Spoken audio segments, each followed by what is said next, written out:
Greetings everyone, Wolf here with another episode of 1.14 Minecraft, and here we are over at the base location.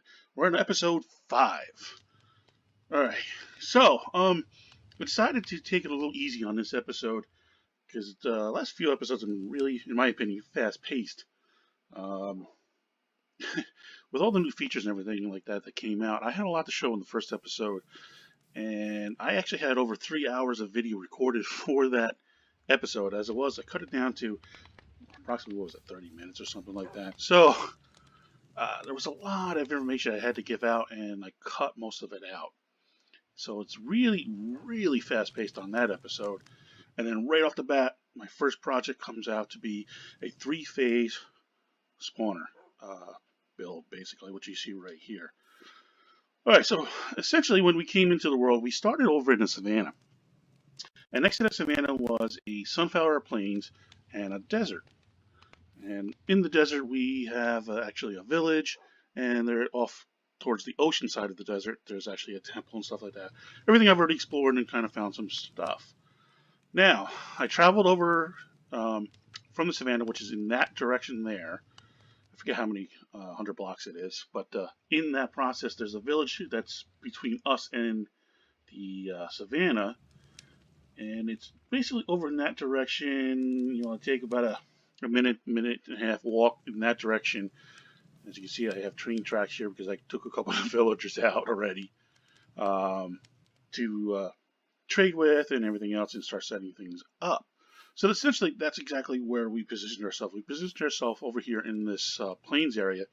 And in this plains area, as you can see, it's really tiered, like hilly and stuff like that. So I have a multi-layer place to design my base on and stuff. The trouble is I've decided this season that if it's in my way, I'm going to destroy it. Normally I try to work with the terrain and stuff like that. This season, if it's in the way, it's gone. So, and I'll just terraform around it. It'll go from there. And the base idea from episode 1, if you remember, I got from seeing a, what was it, like a 2 or 3 second scene out of Aquaman, in which you see Atlantis. Now, I'm not building Atlantis per se, but the base idea is based upon that city design, that look of that central city with the streets coming off in directions and stuff like that.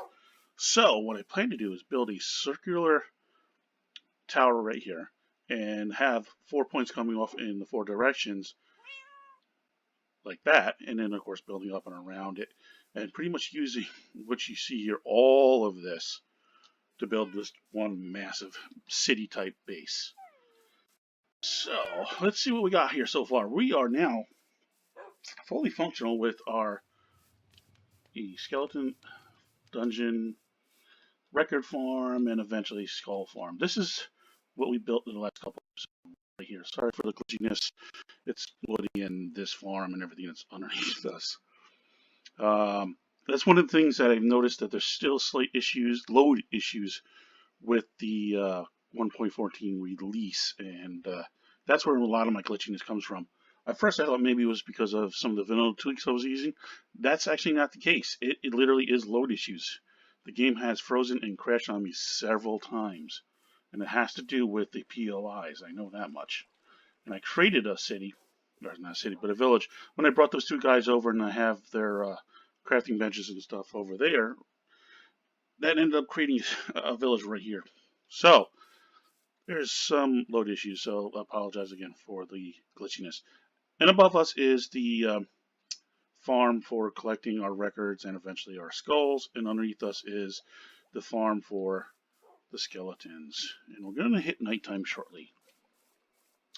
Now, I had a lot of the farms up here initially, and I pretty much took everything underground, except for, of course, the trees and the bamboo. And the bamboo is growing really well outside here.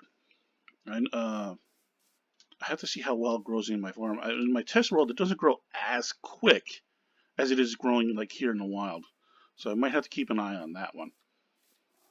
Okay, so we have all the tree variants. I have my dogs. I have my cats. I do have a parrot. Like I said, I have a couple villagers. Of course, I don't think they use the beds. And I have pretty much all the normal farming animals. Now, this takes a little explaining. These are all wandering villager trader llamas. And he has a tendency of breaking his leads, which is where I've gotten all of my leads. I think I have a dozen leads right now, all because he just constantly keeps breaking them. So I actually captured some of these guys, tamed them, and actually bred a pair. And I was curious to see what we could do with them. Of course, the pigs, horses, donkeys, and I'll be breeding them, get the mules, and we got mobs starting to form here. The sheep, pigs, cows, chickens, so all the usual stuff is all here. And now the reason you see these two sets of trees are up in the air is because I didn't want the podzol to be down in the air. So I put them up in the air so the podzol only affects those 4 blocks. Hello. Goodbye. Yes, this has knockback on it. The only good thing knockback is good for is... Oh. Sorry about the phone, guys. Ow! Oh, it's going to affect my dogs. And... Okay. Mojang, answer this... It's on my shoulder. Answer this question for me. The parrots and the cats don't do anything. They don't attack or anything, like the dogs. Why do they come to my aid? What is it they're going to help me with when it comes to mobs hurting me? So I really like to have the answer to that question. I mean, I know it's probably part of the Met module, pet module, that you get hurt and they're around and they come to your aid, but they don't do anything. All right, let's get on the ground here real quick. So this is the tombstone. Now, for those of you who know me, you should know that I build tombstones usually as my starter basis. Tombstones are underground and constructed out of cobblestone. Our first level is our basic farm. So you have your carrots, potatoes, wheat, and beet, as well as full enchanting set right over there. Now, as you can see, I've been working with diamond tools. I have a full diamond set. Unfortunately, the enchants for these things are terrible. I can't get anything I really like. I managed to... That's not it. It might be downstairs. I mean, I've enchanted some books. I found some books. I fished up some books. But it's just... I mean, it's just not what I was hoping for. That was the last pick I enchanted. I actually have a Efficiency 5, Fortune 3 on Breaking 3 pick, as well as Silk Touch, but it's just like the sword, knockback, sharpness on Breaking 1. So hopefully as time goes on we get some better enchants, or I can at least get a nice book collection and just make the gear we really want. Level 2 is continuing the farm. This is the pumpkin, melon, and of course the brewing station. Now, the reason I've got 2 rows of pumpkins here is because I use a lot of pumpkins, as you can tell, for a lot of lighting and stuff like that. And plus, they're easy for trading. I eventually did get a blaze rod and was able to get some potion brewing and stuff like that. So I started working on some potion brewing. Cured a villager already once. Of course, working some water breathing, some speed, and a couple other things. Nice and easy. And of course, I tried to give it a little bit of a design look, so it's just a straight cobblestone. Okay, bottom floor. This is my first buried treasure map where we found our first treasure and got a hold of our first sea beacon. Now, this is the rest of the farms. We have our cactus farm, of course, sugarcane, cocoa beans, and of course the new berries. All the new tools are all right in this area. I covered all this stuff before, and of course here, our bed area. Now, some of the things I've been able to come across is the Wandering Trader. I've been predominantly trading the coral blocks for, and of course some of the packed ice and everything like that. And one of the Hermitcraft vanilla tweaks is, the more mob head. So I managed to capture the Vindicator head, my slime head, and the bat head, of course. And we managed to get our first conduit created. because I traded some Nautilus shells with the Wandering Trader as well. And I'm down to 8 diamonds. So I've created all those tools, combined some of them. So, I've got another sword that I'm working on, all these other diamond tools I've been working on, fishing rods and stuff like that. So I've been going through a lot of levels and stuff, trying to get what we want to have. And of course we have our book, which I had to actually update. The charcoal machine, which I'm doing really good on. I'm trying to get enough up so I can start torching everything up. I'm still exploring the area, trying to get everything lit up so we get our farms working, and of course more storage. And I begin working on a map of the area. This is where the area will be mapped right here. Now, last but not least, let's get down below. So you go down this long, winding staircase, and that brings us all the way down to lava level, where I found most of my diamonds. And I found 3? No, I think it's now 4 mine shafts, but it's definitely 3 that I know of, mine shafts. And as you saw, I've been carving out down here, getting stuff ready to build down here as well. And of course, gathering the resources so we can build the base up top. Now, this base is going to be a combination of above ground build as well as below ground build. So it won't be just one or the other, it'll be both. And these are like huge lava pools and stuff down here. There is a slime chunk in here, somewhere in this area here. I'm probably not going to build the slime farm here because I think I have other things planned for this area. I do believe there's another one in this direction that I'm hopefully going to be able to find, and then that's where we'll build our slime farm eventually. Okay, so that's the quick base tour. Let's get back up top. And here we are over at the village. And of course, on the way over here, the game froze and therefore crashed. So I had to reload the game. And oddly enough, as I am recording this and saying this, Mojang has just released 1.14.1 pre-release 1 as of today. So let's hope that some of these bugs get patched. That's their biggest fix for this, is that they're looking to get some of the why is he still trying to? Oh, the sheep's pushing them. They are trying to get some of the lag and load issues taken care of, and hopefully that is going to work. I like this. This is really nice. He's giving me one nice discount, 1 and 1. There we go. I was hitting the wrong button. So let's answer a couple quick questions here. Now, one of the things you'll notice is I changed the music up around a little bit. And yeah, I'm going to bother you guys.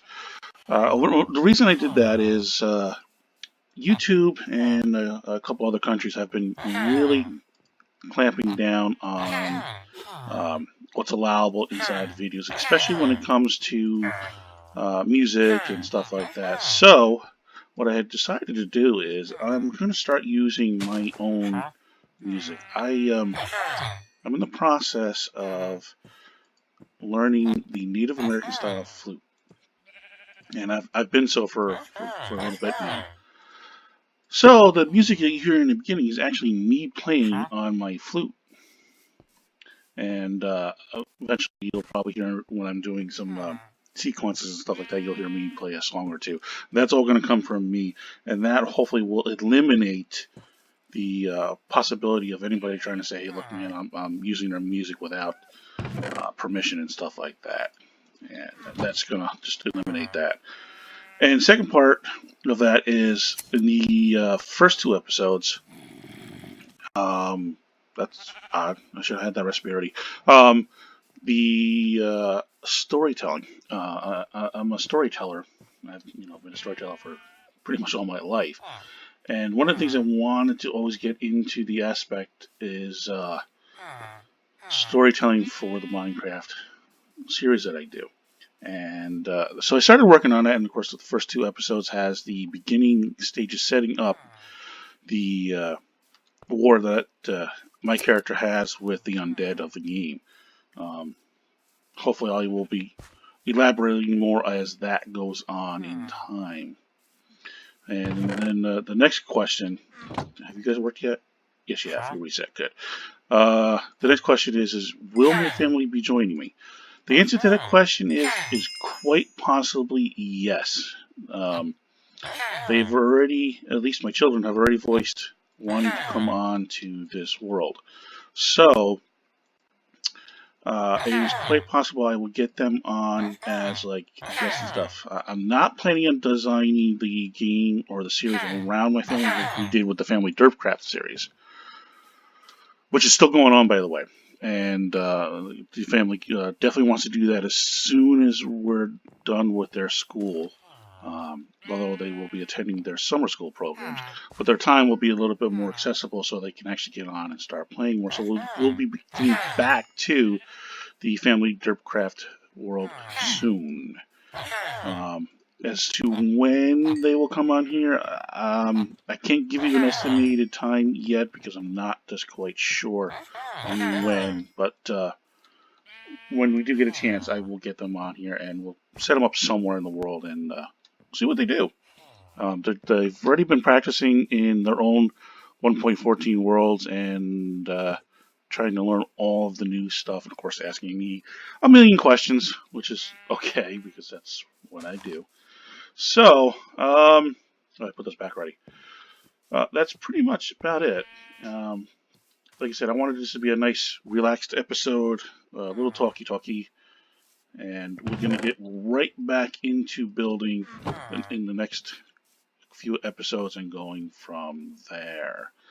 I'm going to start working on setting up the actual base and a couple more redstone. I'm probably going to be doing the redstone episodes next, but I will start working on the framework for the base. Now, the base build is going to take actually several episodes to build because the idea I have is pretty massive and I'm not going to be able to build it in just one episode or even in the time between I record these episodes. Missed. So, just, come on, why aren't you running? Wait, really? I can usually make that jump. Okay, fine. I'll go trade with them in a bit. Anyway, so that's the game plan for right now. And let's see. Hopefully, with this pre-release of 1.14.1, let's see how much more stable the world becomes. Hopefully, we'll get rid of some of these game crashes and freezes and stuff like that. All right, guys. As always, thank you for watching. Thank you for supporting. Y'all take care now. Bye.